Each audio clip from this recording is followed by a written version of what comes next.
Halo semuanya, jumpa lagi dengan gue Chandra di channel Serapin Tekno. HP ini bakalan serasa mahal kalau misalkan kalian memang kaum mendang-mending. Ya gimana enggak, harga 6 jutaan, spesifikasi yang dikasih bisa dibilang cukup lumayan minim cuy. Terutama fitur yang dikasih pun juga demikian. Gak terlalu banyak yang ada di smartphone yang satu ini. Bahkan posisi smartphone yang satu ini yaitu Galaxy M54 bahkan tertendang sama kakaknya yaitu Galaxy A54 cuy. Ya gimana enggak, harga 6 jutaan, spesifikasi yang dikasih bisa dibilang cukup lumayan minim. Fitur yang dikasih pun juga demikian, gak terlalu banyak nih kalau gua lihat ya teman-teman.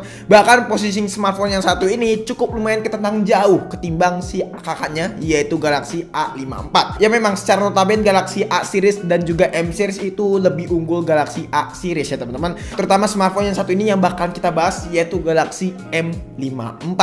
Kita bisa lihat dulu deh dari segi desainnya Galaxy M54. Buat smartphone 6 jutaan menurut gue pribadi harus mikir dua kali sih ya si Samsung ini. Terutama di bagian back covernya ini. Di sini punya material plastik alias polikarbonat. Cuman kalau misalkan gue pegang kerasa premiumnya itu bener-bener minim. Bahkan kalau misalkan gue pencet-pencet sedikit aja bagian back covernya ini agak mendelep ke dalam. Simpelnya sih cara ini buat ngebuktiin build quality dari smartphone itu elegan atau enggak. Ternyata enggak terlalu kokoh-kokoh banget gitu loh ya untuk back covernya ini. Maka dari itu bagian ini menjadi salah satu kekurangan dari Galaxy M54. Ya memang gue tahu kalau pakai material plastik bakalan jadi lebih adem smartphone kita ya teman-teman, dan itu cukup lumayan ampuh buat meredam panas. Nah salah satunya smartphone yang satu ini, apakah nanti smartphone ini overheat atau enggak, nanti kita bakalan bahas bagian yang satu itu ya di bagian performance saat kita ajak benchmark. Namun secara feel saat genggam gue bisa bilang smartphone itu sangatlah nyaman. Buat bobotnya juga nggak kerasa berat-berat banget, bahkan cuman di angka 199 gram aja, under 200 gram cuy. Padahal secara logika ini HP Galaxy M54 punya kapasitas baterai yang bener-bener badak, tapi bobotnya tetap masih dipertahankan. Ya ini bagian yang asik menurut gue yang dikasih sama Samsung ya. Portnya sendiri smartphone itu yang absen seperti biasa, yaitu jack 3,5 mm. Bagian yang wajar banget kalau menurut gue, dan memang harusnya udah dihapus nih port yang satu ini. Karena memang kalau misalkan masih ada port jack 3,5 mm, ukuran dari smartphone yang satu ini masih kerasa tebal. Namun dengan tidak adanya jack 3,5 mm, ukuran smartphone yang satu ini serasa tipis. Jadi makin ramping kalau misalkan kita genggam dengan satu tangan atau enggak dua tangan sekaligus cuy. Nah bagian yang kurang dari smartphone yang satu ini buat di range harga 6 jutaan gak cuman itu aja, terutama buat Galaxy M54 ini. Bagian yang satu ini menurut gua jadi salah satu concern harusnya si Samsung memikirkan fitur yang satu ini.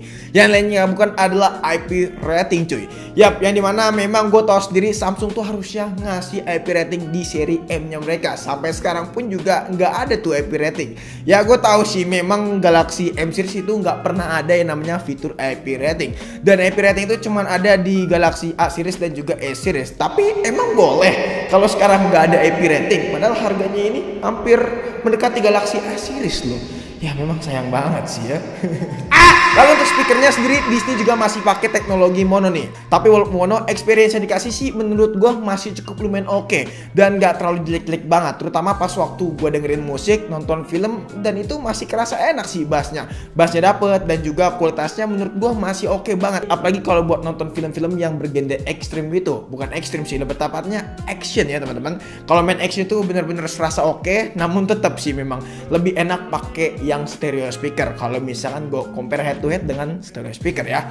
Nah ngomongin layar, Galaxy M54 ini cukup lumayan oke nih secara spek ya. Layar ini buat dipakai sehari-hari masih serasa enak banget. Dari segi diagonal Disney juga cukup lumayan besar, yaitu 6,7 inch. Panelnya juga udah pakai panel AMOLED dengan refresh rate 120 Hz cuy. Sejujurnya spek layar kayak gini tuh udah mantep banget kalau misalkan kita pakai sehari-hari. Apalagi ditambah dengan ukurannya ini yang cukup besar yaitu 6,7 inch. Jadi dengan panel Super AMOLED Plus ya teman-teman, di sini bener-bener kerasa oke banget. Tampilannya tuh bener-bener kerasa lebih lebar. Nonton film apapun warnanya di sini tajam bener, apalagi udah grade E kalau menurut gua. Ya tingkatnya itu udah next level banget lah untuk layarnya. Kelihatan gonjreng dengan detailnya yang cukup tajam juga tanpa ada fitur Dolby Vision pun juga. Di sini masih kerasa nyaman-nyaman aja kok. Layarnya bener-bener se-colorful itu. Cuman memang kurangnya di sini smartphone yang satu ini ya teman-teman, nggak punya fitur SDR10 Plus. Karena smartphone ini memang nggak support SDR10 Plus. Namun tetap karakter yang dikasih dari smartphone yang satu ini, terutama buat layarnya, udah Samsung punya lah. Warnanya gonjreng, detailnya tajam dan juga pekat. Keterahannya juga kalau dipakai di outdoor nggak usah worry karena masih kerasa terang cuy. 3 komposisi yang tadi yang menurut gua menjadi salah satu identitas kuat buat smartphone yang satu ini, bahwa ini adalah smartphone Samsung. Makin melekat deh pokoknya 3 identitas tadi ya teman-teman. Sama halnya kayak SoC-nya nih, yang dimana SoC-nya sendiri pakai Exynos 1380 yang punya pabrikasi 5 nanometer. Yap, dia pakai SoC ciptanya sendiri yaitu Exynos. Gue bisa bilang memang ini SoC bukan SoC jelek. Menurut gue ini SoC yang standar-standar aja gitu loh ya. Nggak ngebut-ngebut banget dan juga nggak stabil-stabil amat. Maksudnya gimana tuh bang ya? Nah, kalau gue lihat secara benchmark, terutama di aplikasi AnTuTu Benchmark ya teman-teman, kita mendapatkan skor di angka 500 ribuan. Memang tidak terlalu besar-besar banget sih secara angka, dan ini standaran aja kalau menurut gue. Gak cuma AnTuTu Benchmark aja, di Geekbench 6 pun juga gua tes nih, gua geber terus. Skor multicore dan single core dapet di kisaran segini. Ya standarnya lagi-lagi ya teman-teman kalau misalkan kita lihat. Terus juga nggak sampai di situ, sama satu lagi di sini gua tes buat Readymart Benchmark, dan untuk skor wheel ref-nya dengan tes unlimited ya teman-teman dapat di angka yang menurut gua cukup lumayan stabil ya teman-teman. Dan juga satu benchmark lagi yaitu wheel ref basic ya teman-teman, di sini mendapatkan skor yang hampir sama nih kurang lebih ya teman-teman. Karena gua orangnya tipikal yang kurang puas, jadi gua geber satu benchmark lagi nih, yaitu CPU throttling. Cuman CPU throttling ini gue tes 3 kali berturut-turut dalam waktu 30 menit. Jadi total benchmark 1,5 jam. Dan alhasil pas waktu gue cek pengujian di satu kedua, di sini cukup expect banget nih. Ya dimana di sini diagram benchmarknya kalau kita lihat masih stabil cuy. Dan memang ada sedikit throttling sih ya, tapi itu minim banget. Di pengujian ketiga pun juga demikian, masih sangat-sangat stabil cuy. Di sini untuk grafiknya masih sangat stabil dan gak ada throttlingnya begitu parah. Dan juga untuk masalah temperatur ya, pas waktu buat tes 3 kali berturut-turut di sini masih adem-adem anyep aja kok. Paling nyentuh di angka 42 derajat Celcius buat CPU throttling, dan itu masih kerasa wajar kalau menurut gua. Sangat-sangat wajar. Artinya Exynos 1380 punya kestabilan yang menurut gua cukup lumayan baik. Dan gua nggak ragukan lagi smartphone ini kalau kita geber ngegame aja langsung. Ya, kita game yang pertama yaitu Genshin Impact. Di sini settingannya yaitu normal 60 fps seperti biasa teman-teman, settingan standar. Alhasil buat FPS di sini dapat di angka 50-an sampai 60-an. Ya memang 60 tuh jarang sih, paling rata-ratanya di angka 45 kalau enggak 50 fps, dan itu menurut gue masih wajar banget. Dan selama gue bermain di 20 menitan main game Genshin Impact ini ya teman-teman, temperaturnya itu menyentuh di angka 42 derajat Celcius. Ya cukup lumayan panas, tapi ini masih dikatakan normal menurut gue. Lanjut ke game selanjutnya yaitu PUBG Mobile. Di sini sangat disayangkan banget karena buat main game PUBG Mobile settingannya masih stuck di settingan smooth high aja.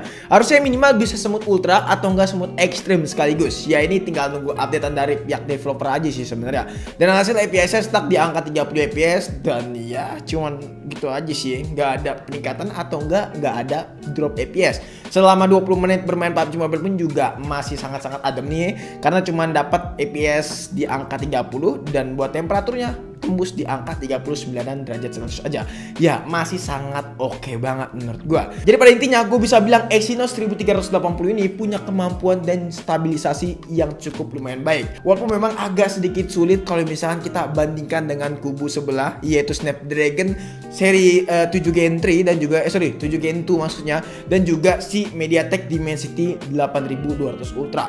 Tapi natural lah. Yang penting stabilisasinya itu nggak bikin overheat. Ya menurut gue ini langkah yang oke dari Samsung karena udah mencoba pakai SoC-nya mereka kembali. Dan kalau dipakai sehari-hari gimana? Ya nggak usah diragukan lah ya, smooth banget. Main scroll tipis-tipis kayak TikTok, Instagram, YouTube dan lain-lain itu enak banget.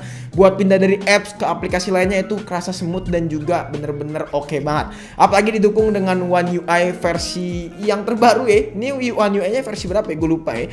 Bentar, One UI-nya di sini versi ya lainnya nggak buat adalah 5.1 ya teman-teman. Dan memang belum tahu nih dapat rumor One UI 6 atau enggak, harusnya dapat sih, kita bakalan tunggu aja. Nah terus juga yang gue seneng kalau misalkan gue pakai smartphone-nya satu ini, gue nggak usah worry yang masalah baterai nih, karena baterainya sendiri nggak usah takut kehabisan. Secara kapasitas ini udah gede banget yaitu 6000 mAh dengan dukungan fast charging 25 watt.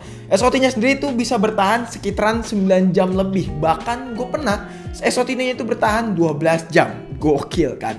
Dan itu penggunaannya cukup lumayan intens loh. Jadi memang secara kapasitas baterai nggak usah diragukan lagi lah. Udah badak nih HP-nya. Cuman fast chargingnya aja yang masih 25 watt. Jadi ya pengisiannya agak sedikit lama. Mohon maaf ya. Beralih ke bagian kamera, HP ini tuh punya kamera yang menurut gue cukup lumayan ganas secara resolusi. Karena udah 108 megapiksel cuy. Hasil fotonya bisa kalian lihat aja di slide berikut ini. Nah kalau menurut gue pribadi, hasil foto yang didapat dari si Galaxy M54 ini menurut gue punya detail yang cakep. SDR-nya di sini lagi-lagi bermain dengan cukup rapi ya teman-teman. Bisa memisahkan objek awan dan juga objek pemandangan. Ya menurut gue bagian ini sih penting banget. Di sini SDR-nya nggak cuma buat main di kamera utama aja, di ultrawide pun juga kelihatan cakep. Warnanya juga udah ciri khas Samsung banget nih. Jadi nggak usah diragukan lagi warna yang dihasilkan dari Samsung Galaxy M54 ini. Terus juga memang di beberapa foto gue nemuin ada beberapa sedikit sharpening, tapi tetap detailnya masih bener-bener dipertahankan coy. Apalagi kalau misalnya kita foto yang memiliki objek berwarna. Di sini warnanya kelihatan colorful. Gue nggak tahu ini mungkin dibantu sama layarnya dari Samsung Galaxy M54 ya teman-teman, karena memang layarnya di sini cukup lumayan oke dan gonceng banget saat pewarnaannya itu.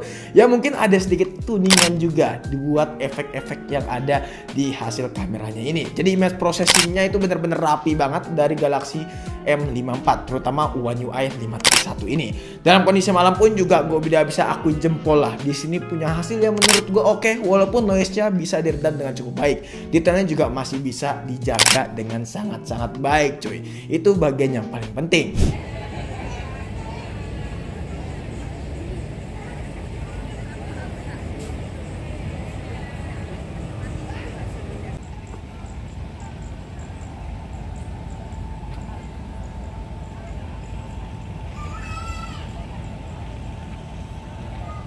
Oke, ini yang Full HD 30 fps, bisa Full HD 60 fps juga, tapi ya memang nggak stabil yang 60 fps. Nah kita settingnya 30 fps aja nih. Nah 30 fps stabil ini cuy ya. Tapi memang tadi yang gue katakan agak ngezoom ya teman-teman. Dan ya kalian bisa lihat sendiri aja HDR-nya di sini. Oke, awan bisa difilter dengan cukup baik. Nice. Oke, buat kamera depan Galaxy M54 ya hasilnya seperti ini. Ini kita rekam di resolusi 4K 60 fps. Tapi kalau kita lihat di preview ini nggak stabil ya teman-teman. Tapi nggak tahu hasilnya stabil atau enggak. Cuman kayaknya yang 4K nggak stabil sih. Dan lebih stabil yang Full HD. Ya jelas sih itu. Tapi memang agak ngezoom aja. Kesimpulannya, gue tahu memang smartphone yang satu ini bisa dibilang cukup lumayan mahal kalau misalkan kita bandingkan dengan seri terdahulunya alias seri sebelumnya yang bukan adalah M53. Tapi kalau misalnya kita pakai sehari-hari, gue rasa harga 6 jutaan itu masih oke banget dan masih masuk ke kantong gue kalau misalkan dipakainya memang seenak ini.